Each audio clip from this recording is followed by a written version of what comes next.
Good morning, everyone. Welcome to an all-new On the Mark TV and radio from Westfield Community Programming, 89.5 FM WSKB, and our media partners at Agawam Media and Southwick Community Television.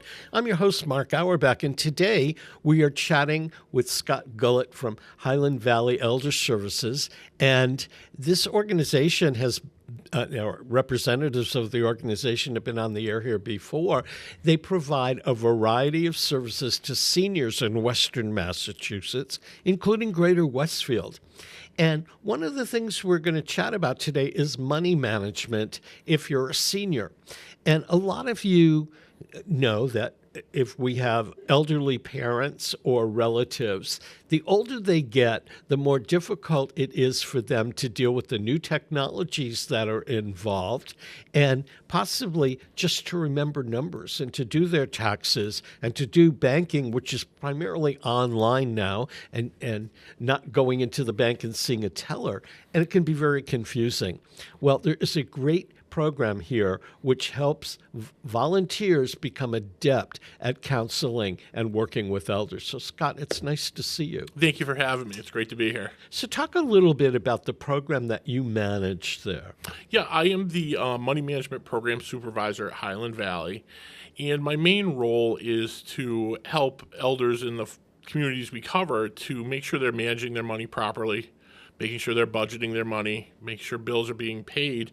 And another aspect of my job is to, in the surrounding communities, find volunteers who can also go out and work with the elders and meet with them on a monthly basis and kind of review their budgeting, review their bank statements, make sure there's no signs of scams or fraud or anything like that. And so it provides elders an opportunity to have a one-to-one person in their home discussing their specific money needs and money concerns.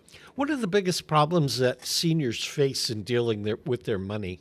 One is we see is the increase in prices of materials. The food, if you've been to the grocery store at all, food prices are really going up, and that's a change for seniors that they often overlook, because that really does eat into your budget. So in years past, that wasn't as much of a concern, but with the skyrocketing food prices, you really do have to budget that into your monthly spending. And that's one of the bigger areas we see, along with scams that have become so prevalent in everyday life and every walk of life you can imagine.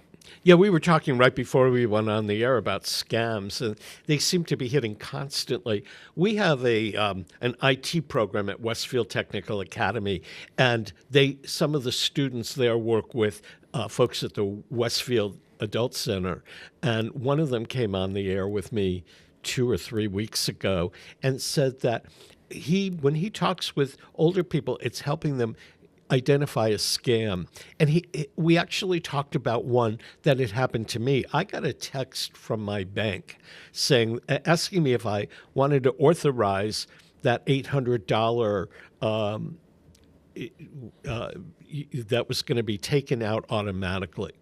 And I thought, well, first of all, I don't do any banking on my phone, and I don't do it on my tablet, and the only time I bank online is from home. So the fact that they texted me seemed a little weird. And then as I double-checked it, People's Bank was misspelled, so it was obviously a scam. But it would have been very easy to click on that link and give them the information that they wanted, which would basically be your password to get into your account, and you could be just wiped out. And, it takes a lot of, I guess, vigilance now every time you deal with your money. So I assume for seniors, it's more difficult because they don't think about that. They do, and a lot of the scams start with sort of a fear tactic or a scare tactic. If an elder is at home and are using their phone and they see something from, say, People's Bank or TD Bank North or another institution they bank with, that's going to raise a huge level of concern for them. And even they may not notice, well, wait, People's is spelled wrong, or this address is incorrect. They're likely to react to that because that's their money and that's their institution. So fear is usually to get the attention of the perceived victim. And that's really goes a long way to starting the problem. Because by the time you react and say, well, this was from People's Bank. I clicked on it, and they asked me about a $500 purchase, and that must be for my rent or for my auto or something. And I clicked yes, and the immediate damage may not be seen, but once you enter into that agreement, the scammers may have access to your accounts, and they may not drain it immediately, but $20 at a time. We've seen $40 at a time. And then in some cases, they do take the one lump sum out. So some elders may not even notice $10 missing or $20 missing. And that's why the money management volunteers are so helpful, because they review those bank statements on a monthly basis. And we provide training to them to be like, look for any odd withdrawals or oddities on that statement, different fees that may not be bank applied, or something that may say Amazon.com, or something where the elder may not, I don't know anything about Amazon, and to really look for those inaccuracies on the statement, because that usually raises a huge red flag. One of the things that the student said was, if you get this weird bank thing, just go to your bank. Mm-hmm. You know, banks still have live tellers that will help you, and there's no charge to you if you go to the bank and say, I need help. And we are very lucky in the Western Mass area. The area banks obviously do their research into these scams. And as I mentioned before, earlier in the conversation, the fear factor, if we try to work with elders to be like, before you act, think. Does this make sense? And if you're still concerned, then go into your bank or contact your local branch, because they'll be able to tell you what's going on. But a lot of times you see People's Bank, you obviously just want to react, and we try to tell people, take a second. Does this make sense? Let's call and find out. Because again, you know, we talk about, you've heard about phishing scams. This text may have gone to 100, 200 people in the area, and all it takes is one or two, and the scammer's done their job. Yeah, the scammer makes their money for the day. Yeah. What are some of the other scams that are out there right now that people should be aware of? There's a classic one that has been around for a little while called the grandparent scam. And this is often through a phone call or a text where someone will call and say, ma'am, your son or daughter has been in an accident, or your son or daughter at the hospital. We need you to please send $100, $200 to us. And obviously, if you're sitting at home and you might be an elder and maybe haven't talked to your son, daughter, grandson, granddaughter, oh, God, he was in an accident? Okay, let me get, And again, it's that fear factor, that reaction factor. And I've seen cases where this scam has happened to the same elder 2 or 3 times. And the elder, in retrospect, is like, I felt really, how could I fall for this? But if somebody calls you at 10 o'clock p.m. and says a family member has been injured or is in the hospital, you're not thinking about, wait a minute, is this true? Or taking the time to think, you react to it. And again, these are small, $200, $300. But that's money that an elder may not have or may be counting on. And that's the grandparent one's a popular one. The newer one that we're still learning a lot about, as everyone is the effects of AI on scams.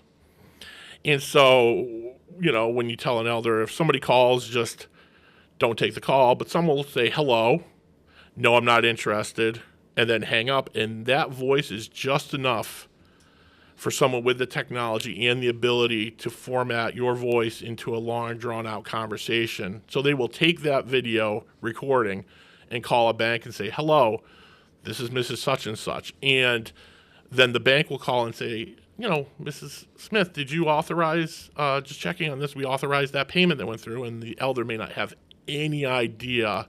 And then the bank is kind of on the hook because that's Mrs. Smith. She calls every once in a while. So the scams get more and more sophisticated as the technology becomes more and more sophisticated. I had to help my late father in his later years, and I said to him, if you don't recognize the phone number of somebody calling you, don't answer it. And if it goes to voicemail, then it's important. You can always call them back. But don't pick up the phone if it's a phone number or an area code that you don't understand, that's foreign to you.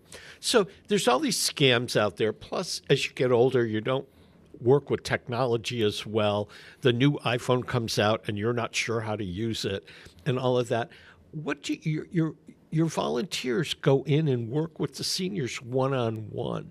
What kind of person are you looking for as a volunteer? We're happy. Really, we need someone who has a sound mind about budgeting. That's the first thing. You need to understand what a budget is, why you would need to budget. Also, anyone who, one, enjoys working with seniors. That's a very important one, too. You need to have some patience, some understanding, and a familiarity that, some of our elders still use paper checks. They still exist. And we do have some elders who are really into the technology and really using their tablet or their phone. So we need somebody with an understanding of both, I guess you'd say, older practices and newer practices, someone who enjoys working with seniors, and someone with a sound background and understanding of budgeting.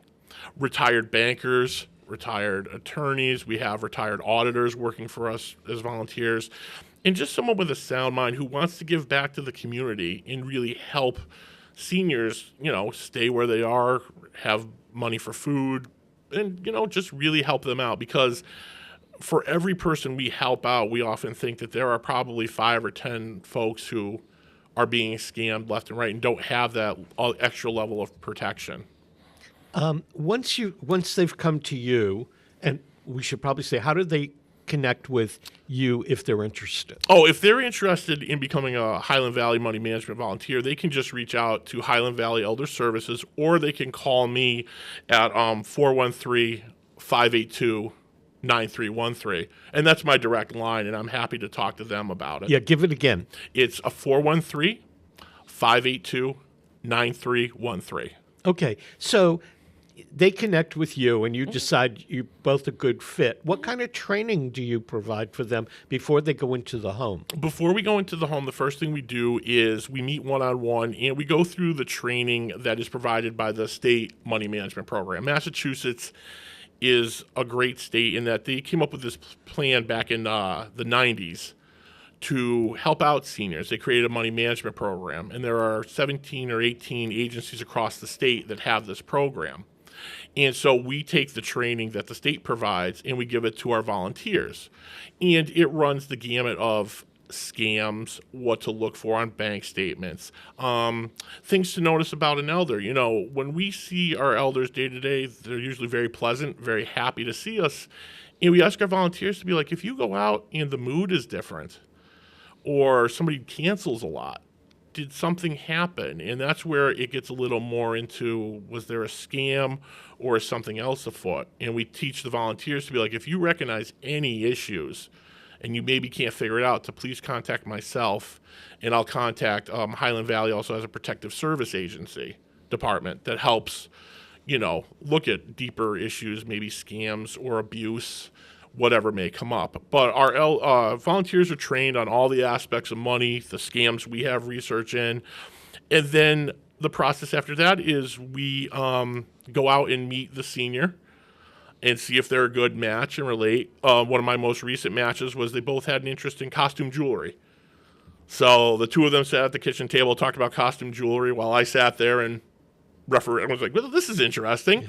But they hit it off, and we look for that connection where a volunteer and a senior can build a level of trust, because somebody going into your home and wanting to talk about finances, usually not the best way to build trust. It's usually you want to start out with the weather or something else, but we really want to help them with their finances. Terrific. We're going to take a very brief intermission, so to speak, to acknowledge our underwriters. We'll be back to chat more with Scott Gullett from Highland Valley Elder Services. Peter Coles is our chief engineer. I'm Mark Auerbach. Don't go away. Support for community radio on WSKB is provided by Betts Plumbing and Heating Supply Company, an independent, family-owned wholesaler serving Westfield for over 50 years, specializing in plumbing, heating, and industrial piping supplies.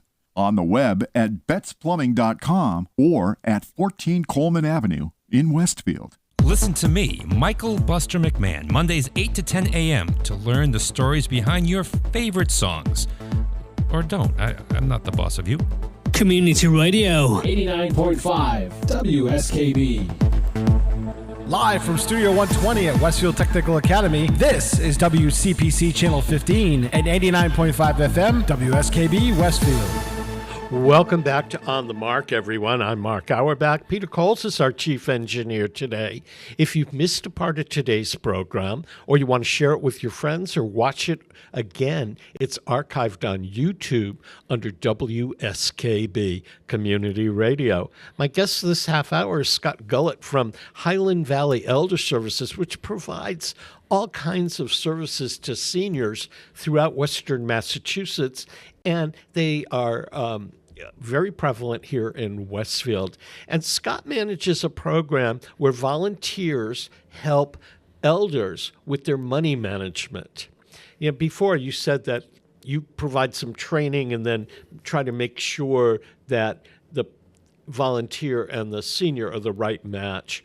What kind of time commitment does a volunteer need to make in order to be a part of the project? We ask our volunteers to commit to 1 to 2 hours a month.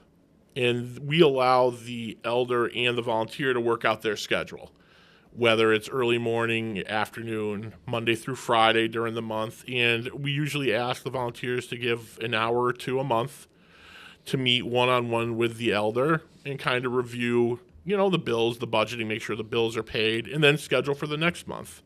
And in some rare cases, we do have a situation where a volunteer may need to go out twice a month, especially initially, to get through the paperwork, make sure everything's set up. But typically, we only ask for an hour or two a month, and the flexibility is, anytime during that month if you can get out to see somebody.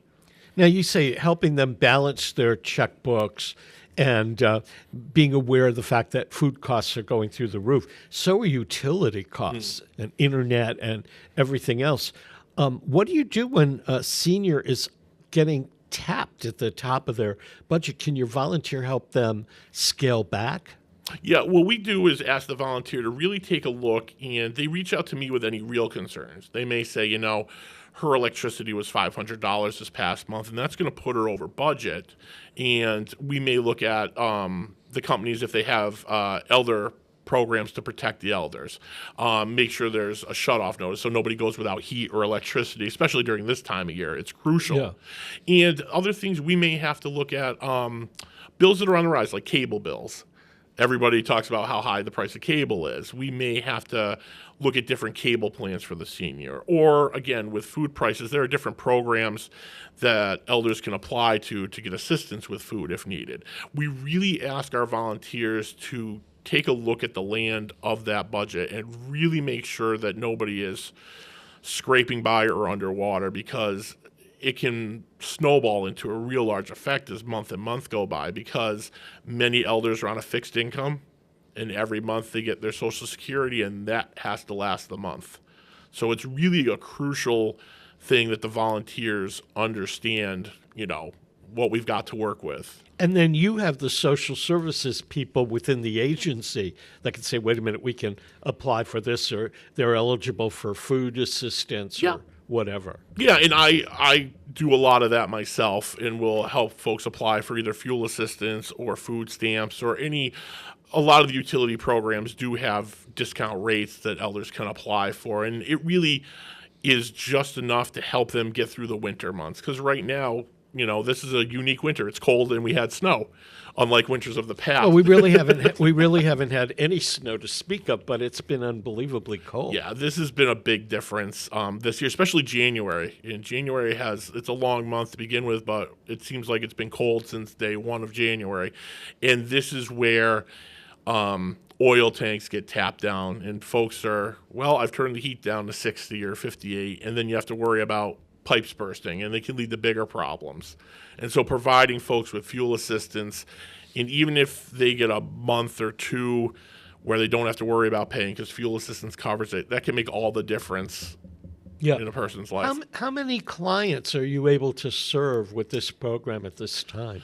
Currently in our MMP volunteer program, we're serving 24 individuals. We have a wait list of about 9 seniors waiting for volunteers to come in. That's why we're on today, to really ask for more volunteers. I will constantly go out and introduce myself to people and really make sure if it's an emergency program, I will jump in and help. But if it's a program where We just need budgeting. I will keep in touch with them until we can connect them with a full volunteer and stuff. So it really depends on the need. The winter is definitely a great need for people because of the things we've talked about. But some of our volunteers have been with the same person for 10, 15 years helping them. So it really can be a long commitment of a volunteer. So we're always looking, and we can always add more folks to the program. It's just based on how many volunteers we can have going at once. Yeah, as we're taping at the end of January, within the news in this last week, the government is putting a freeze on a lot of grants and things. I'm sure with the trickle-down effect, it's going to impact a lot of seniors. How can the volunteer help them if an income source gets stopped? That becomes a bigger problem because we will have to look at the budget as it was, but if we can receive word from Social Security, veterans benefits, if there's going to be a change, they tend to give notice, and then the task of the volunteers is to really see how that budget can work. And sometimes we may have to really look at, is the rent still affordable where you live? Is having cable versus having streaming? We look for different resources. It can really come down to nickels and pennies on whether a budget can work and stuff. So we have to constantly be aware, and that's why I provide updates to our volunteers too. You have to be in tune to the news. Yeah, for sure. When money management, you always have to know what's going on. That's why when we look at like egg prices, everybody knows the price of eggs now because that's kind of a bellwether to see how food prices are going. So I usually let my volunteers know what the price of eggs are like, what the price of basics commodities are, because that can really work in the back of their mind when they're helping out on these budgets to be like, I got to keep in mind the food or the fuel or the electricity. All these things play into a budget. And sometimes seniors just make the assumption that, well, I get this, it'll cover it. And sometimes we end up getting people who are, in debt, and we have to work with them to dig out of the debt. So it can be a full-time volunteer thing going. Well, before we go, Scott, if you could, again, tell people how to learn more about the company and how to reach you. Sure. To learn more about the company, Highland Valley Elder Services has an excellent website. We also have a Facebook page where folks can go on and look at all the different programs we have. I'm just a small part of the agency, and the agency provides a lot of services for elders that they may not even know exist. So check out the website. I know we're on Facebook. And if there's anyone out there who wants to be a money management volunteer, again, they can reach out to myself directly at area code 413-582-9313. And I'm happy to return their call and take them through the process. So you're looking for volunteers that like interacting with seniors, Yep. that have a little bit of math knowledge, a lot of common sense, and who know how to look at a budget and fix it, and are extremely patient. You said it better than I did. So And excellent job. somebody who can volunteer a couple of hours a month. Yeah, we're only looking for 1 or 2 hours a month. And once you get to meet with the person a couple of times, you'll come up with a great system. And it's only 1 or 2 hours a month. But that time is very much appreciated, especially to the senior. That's great. Scott Gullett, Highland Valley Elder Care Services. Check them out online. And again, if you're able to volunteer to help a senior keep their money managed, it's a great opportunity for you to do something good for someone else. Thanks for being here. Oh, thank you so much. Pleasure to be here. We're going to take a break to acknowledge our underwriters. We'll be back with more On the Mark, so don't go away. Peter Support Coles for is the our chief engineer. Support for the community programming of WSKB is provided by the Dunkin' Donut Shops of Westfield and the Sardinia family. It's nice to know that even as the world changes, Dunkin' Coffee remains the same at 7 convenient locations throughout Westfield.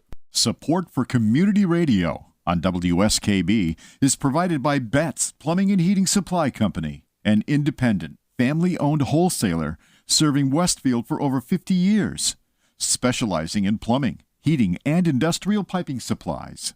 On the web at bettsplumbing.com or at 14 Coleman Avenue in Westfield. Hi, it's Bob Plass, and I have Wow, It's Tuesday every Tuesday, 6 to 8. Wow, it's Tuesday. Community Radio. 89.5 WSKB. I did it! Live from Studio 120 at Westfield Technical Academy, this is WCPC Channel 15 and 89.5 FM, WSKB Westfield.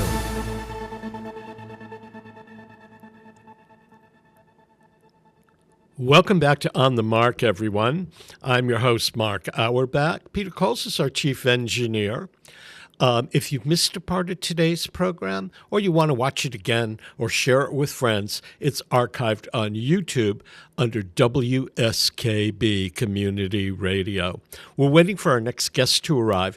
March is National Kidney Month, and I wanted to do a program about kidney disease.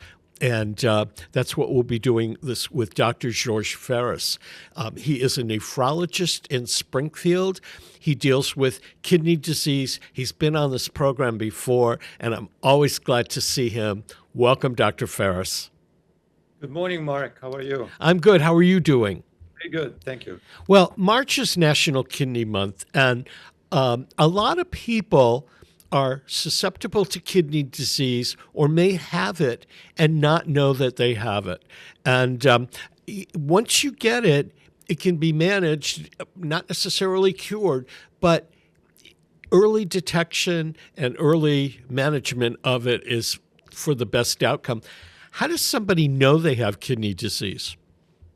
Well, as you said it, I mean, it can go really undetected unless you have blood work because, at the early stages, it's just a change in the kidney number, which is a test that you do.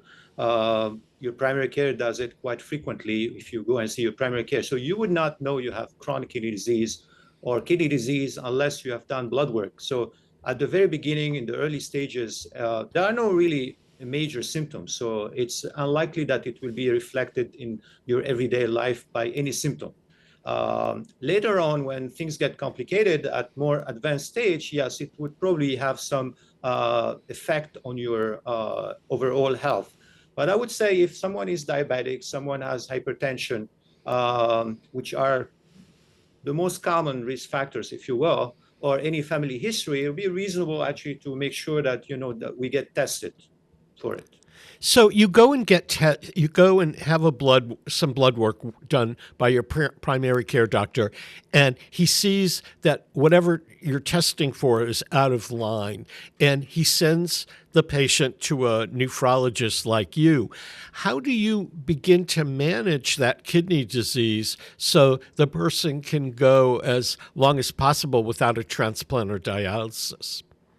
Well, I mean, chronic kidney disease is quite a prevalent disease. So there are probably over 30 million people in the United States who have chronic kidney disease, but not necessarily everyone will progress and will require dialysis or what we call renal replacement therapy. So in the different stages of chronic kidney disease, it's basically you're trying to treat the underlying cause because chronic kidney disease is a big entity that encompasses many etiologies. So it's not just one form of disease. So you can have diabetic kidney disease, you can develop chronic kidney disease because of hypertension. So there are a lot of different reasons why someone can have chronic kidney disease. So the therapy will be, to some extent, geared towards the underlying cause. Are there ways you can help yourself through diet or exercise? Supposing you're diabetic, I mean, keeping your blood sugars within range, but are there foods that are better for kidneys or vitamins that are better? Not really, but I obviously, I always quote, and I say it like the ancient Greek used to say, everything in moderation. So I always say it when I talk to my patients. But the reality is that, from a patient perspective, I mean, obviously staying healthy, which requires, making sure that we control our weight, we exercise. There are some medication that we can, things that we can take ourselves that can be harmful. So one of the most common things, for example, is taking pain medication, the non-steroidal anti-inflammatory drugs. So this is a very common. I mean, it's over the counter. You can go to the pharmacy and you can go to the supermarket and you can get it without a prescription. And it can be pretty damaging if we take it on a everyday basis. Staying well hydrated, but really, is there any food that we should avoid? In our everyday life? Not necessarily. I mean, just eating healthy food, like on an everyday basis, avoiding excessive amount of salt, excessive amount of sugar. I mean, are the pretty standard, if you will, rule to maintain a healthy life. Yeah, that makes sense. So you're diagnosed with kidney disease, and it progresses to a point where you need to consider dialysis or transplant. I can speak from personal experience. When I knew that my kidney disease was getting worse, I was told to consider a transplant, and the waiting time is up to 5 years, if not more. Yeah. So you have to sort of plan ahead. But also, dialysis, I hadn't ever planned on wanting it or having it. And unfortunately, in my situation, I really didn't have a choice. Maybe I should have planned better. If you're progressing to a certain point, at what point do you consider dialysis? And what point do you go sign up to be on a transplant list? Well, just to go back to your previous question about, I had mentioned that the food and what should you do to maintain a healthy life and stay away from kidney disease. As one progresses in chronic kidney disease, yes, there will be some restriction in your food, right? So I initially said you don't have to restrict, but when someone is getting closer to dialysis, there are definitely certain type of restriction that will apply to your everyday diet. Now, to answer your question about, as the disease progresses, and then you're seeing your nephrologist, your kidney doctor, you will at some point be told about your options, because we don't discuss with someone who is at an early stage of their disease dialysis option or transplant option, because it's a long way. As I said, there are 30 million people in the United States who have chronic kidney disease, but not everyone is going to progress to end-stage kidney disease and requiring a transplant or a different form of renal replacement therapy. So when the patient progresses and is at an advanced stage, which is pretty much defined by certain criteria, the patient will be referred to a transplant center where the process starts.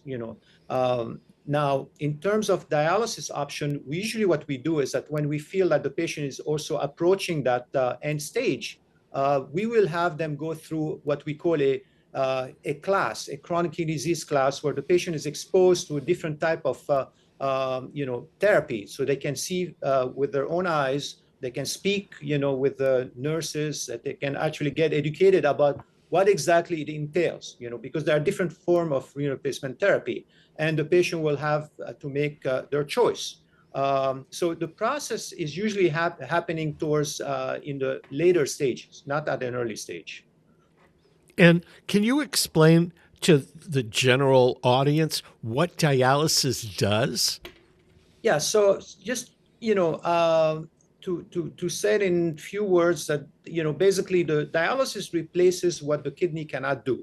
Because if one, what does the kidney do? I mean, that's the question. The kidney removes extra water and cleans the waste. So when the kidney function declines over time because of underlying chronic kidney disease, the kidneys are no longer able to perform their job. So at some point, we will discuss with the patient that it's probably time to start dialysis. So that usually happens again at the late stage. And the dialysis per se is not, the misconcept that everyone has. Dialysis is not a cure for the disease that caused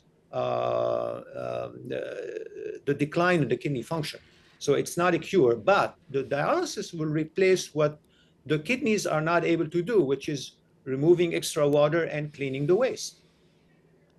And what is the wait time for a transplant these days? It does vary, depending on states, right? So here in Massachusetts, I would say the average time is 4 to 5 years for a kidney transplant. So, having said that, there are different type of kidney transplants. So, there are the cadaveric kidney transplants. So, to explain what it means, is someone who let's say got involved in a car accident crash, who's is willing to donate, has already made signs that they're willing to donate their organ, and then you can see that usually when you go to DMV and then you take your driver license, it's on your driver's license. So it's someone like a patient, someone like that case that I described, that is willing to donate kidneys, right? So we call that a cadaveric kidney transplant, a deceased kidney transplant. Now, there are other type of transplant where you have a friend who is willing to donate a kidney. That's a living donor.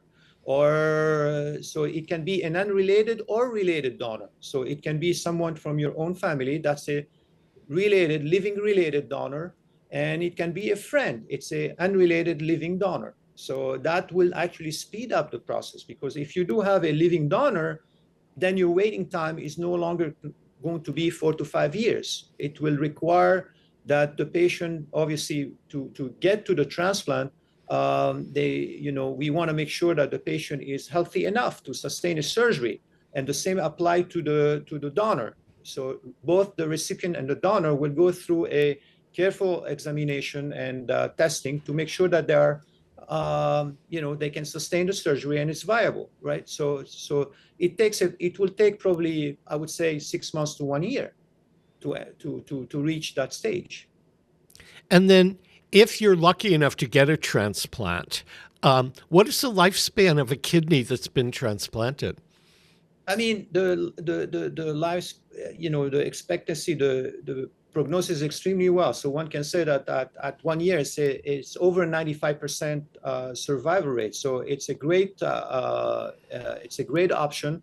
And we, in our everyday practice, we try very much to convince, because you will still have patients who will say no, they will be reluctant not to have, they don't want to have a kidney transplant, and we try as much as possible to convince them that that's probably their best option, to actually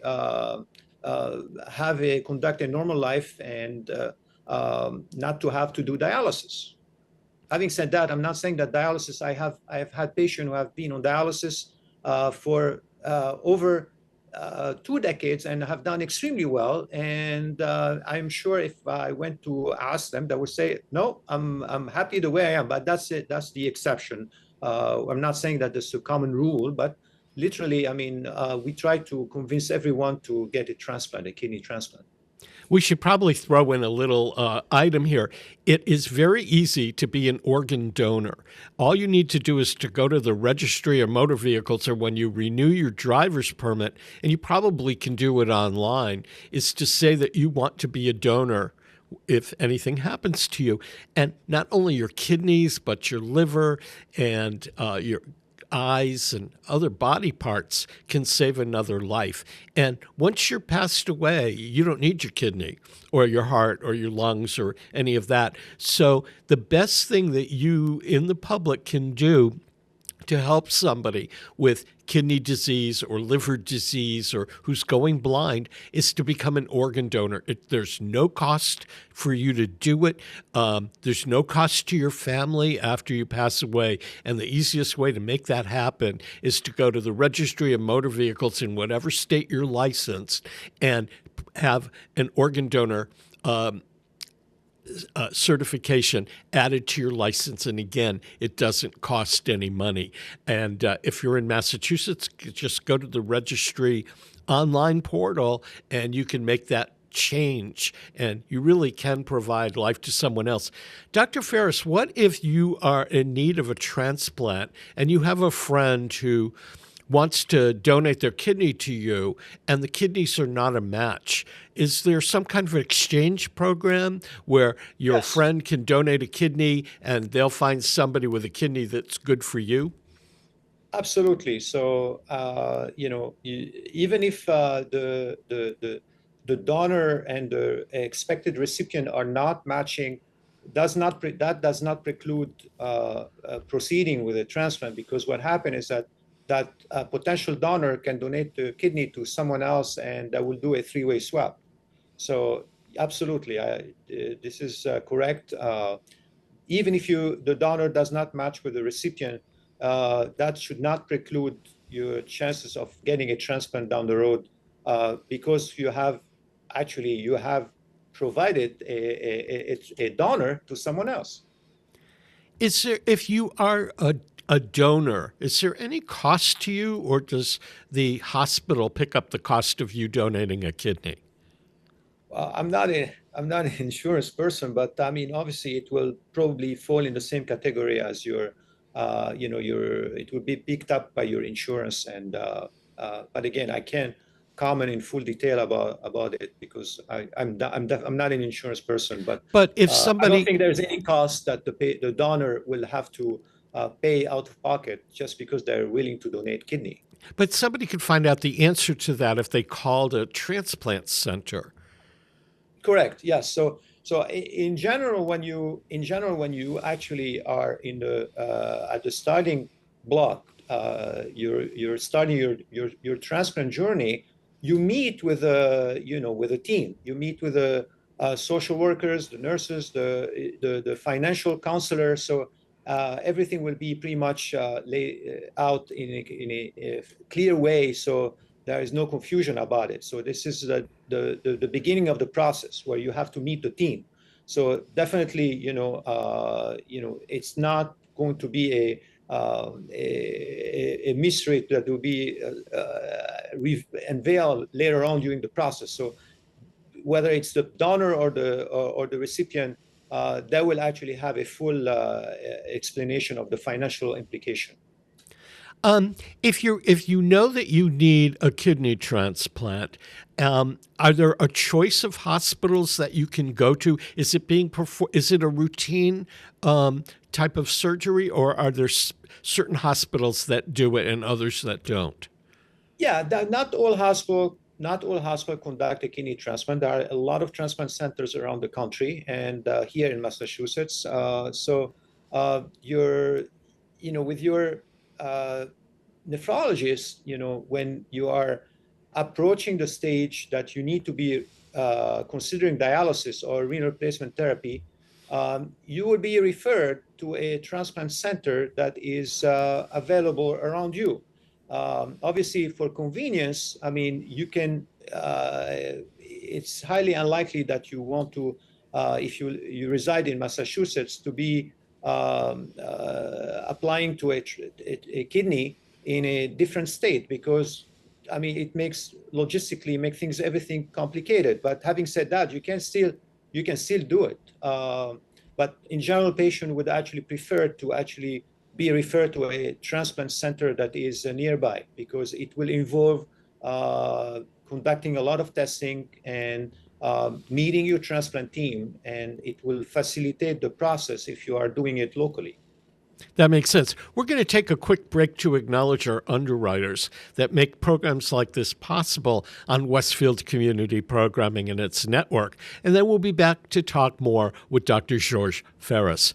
Peter Coles is our chief engineer. I'm Mark Auerbach. Don't go away. Support for community radio on WSKB is provided by Betts Plumbing and Heating Supply Company, an independent, family-owned wholesaler serving Westfield for over 50 years.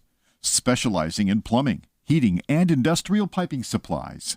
On the web at bettsplumbing.com or at 14 Coleman Avenue in Westfield. Join me, Tina Gorman, each week from 6 to 8 a.m. for Wake Up Wednesday, when my guests and I discuss health, wellness, and lifestyle reimagined. Community Radio. 89.5 WSKB.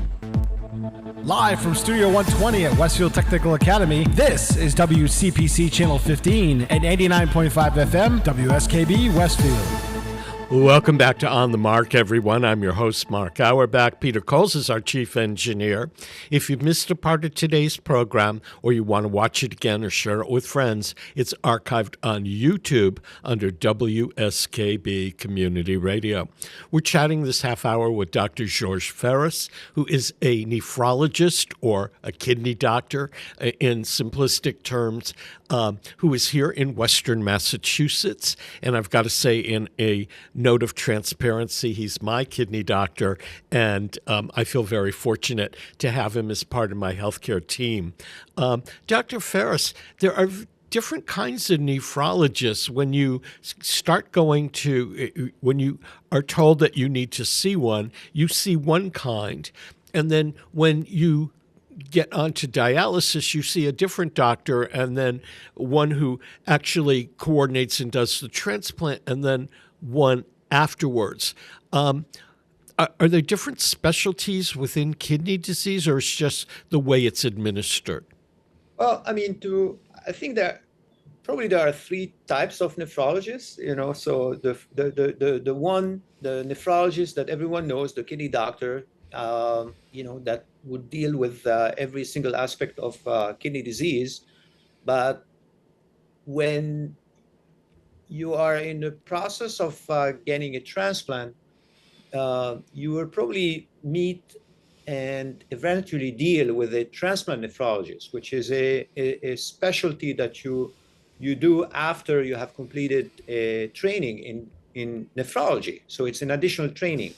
There are also interventional nephrologists. Those nephrologists have decided to actually do procedure, right? So when someone, just to explain it in a better way, so if someone is having dialysis and has a vascular access to allow the dialysis to be conducted, that vascular access will have trouble, clotting and so forth. So there are nephrologists who love to do those type of procedure, who actually do a lot of those intervention. So they are, in other words, radiologists, nephrologists, radiologists, and they mostly deal with this type of problem. And then there are, as I mentioned earlier, the transplant nephrologists. So the transplant nephrologist will pretty much do transplant predominantly. So they are responsible for the pre-transplant time. They take care of their patient during the transplant and the post-transplant care. So that will, you will meet once a patient has a kidney transplant, he may not be seeing his nephrologist, because his nephrologist is not a transplant nephrologist. So after the transplant, you will be seeing a transplant nephrologist who has done an additional specialty to be able to provide care to patient who had a kidney transplant. What made you decide that you wanted to be a nephrologist? It's life takes you where you haven't even thought about it initially, but I tend to believe that, and I probably have said this to you before, it's just slight angulation in the trajectory of your life will project you far from where you thought you will be. So, I mean, I knew I wanted to become a doctor. I wanted to become a doctor, and then I knew, for example, I didn't want to be a surgeon. So I knew I was pretty sure about it, and so I decided to do internal medicine. And my internal medicine, I really loved nephrology. I always liked numbers, and I thought it was the most fulfilling specialty to me. And that's one of the reasons why I decided to do nephrology. And it has been so far a long journey that I don't regret. Let's put it this way. I like it. I enjoy what I'm doing, and it's rewarding. And actually, it's as we've been talking about transplant, it's pretty rewarding to actually, you can see the different stages of a disease, and culminating into dialysis, and then you see your patient getting a kidney transplant, which is quite a rewarding experience. And do you get to see your patient? I mean, I know that I see you at dialysis, but yes. once I'm transplanted, do you see those patients afterwards, and are you able to chart their progress? I occasionally, because I am not a, as you know, I'm not a transplant nephrologist. So I am a nephrologist. I do care for patient who have chronic kidney disease. I do follow my patient in dialysis, but once they get a kidney transplant, I pass the baton to the transplant nephrologist. So I would occasionally see my patients, but it's I do at the moment they get a kidney transplant. It's more like this is the most rewarding time. But after this, I mean, we kind of lose touch because patient who have got a kidney transplant go on with their life, and which is understandable. And we may not see each other, afterward, which is kind of a sad part, if you will, because you have cared for someone for for such a long period of time, but yet the fact of the matter is that patients go on with their life. They move out of state, so it is not always you don't always see your patient. You're primarily affiliated in the area with Bay State, which has a transplant program. Do you have any idea how many transplants they do over the course of a year? They have done about between, I would say, 50 and 60 kidney transplant a year. So the number have picked up, like if you go back 10 years ago, they probably had 20 transplant a year. And in the last few years, the number has picked up, and it's over 50. Where is, in your estimation, where is the great research on kidney disease happening in this country? I mean, it's the research is happening in every academic center, so it's hard to pinpoint and to say that one center is taking the lead.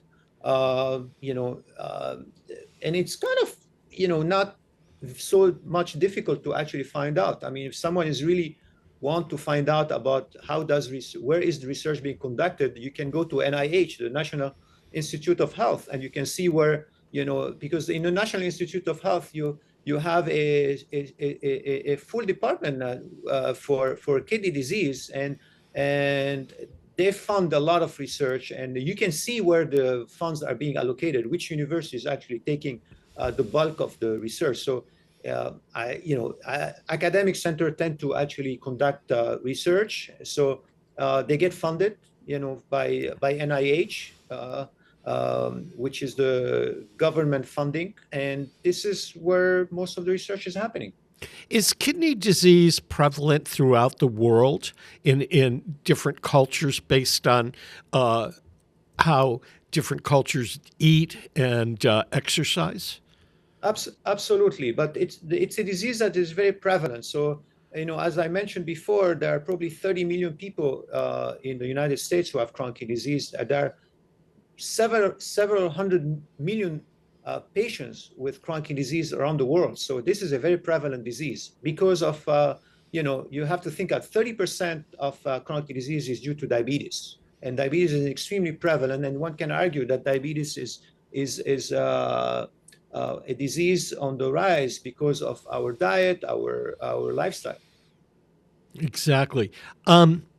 Any final words that you have for somebody, for example, if their parents or grandparents have kidney disease, is it likely that they should be more cautious as they grow up, or is it not a hereditary situation? Good question. I mean, most of kidney disease are not inherited.